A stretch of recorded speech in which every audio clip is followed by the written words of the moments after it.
शब्द द्यायचा आणि पाळायचा नाही, सत्तेचं उन्माद या सरकारनं दाखवलाय। पुन्हा या सरकारला निवडून देऊ नका, शरद पवारांची मोदींवर घणाघाती टीका।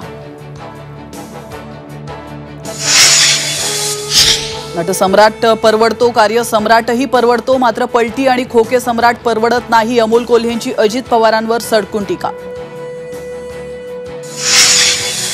बारामती लोकसभा मतदारसंघातून सुप्रिया सुळे आणि सुनेत्रा पवारांचा उमेदवारी अर्ज दाखल। बारामतीकरांच्या मनातील सुनबाई दिल्लीत जातील, शिंदे फडणवीसांचा शरद पवारांना टोला।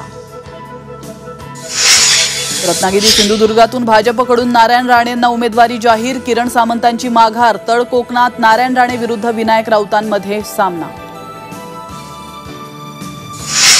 लोकसभा निवडणुकीच्या पहिल्या टप्प्यासाठी उद्या मतदान, तर प्रशासनाकडून तयारीपूर्ण, संवेदनशील मतदान केंद्रांवर कडक पोलीस बंदोबस्त। शिल्पा शेट्टी आणि राज कुंद्राची 97 कोटींची मालमत्ता जप्त, मनी लॉन्ड्रिंग प्रकरणी ईडीची कारवाई।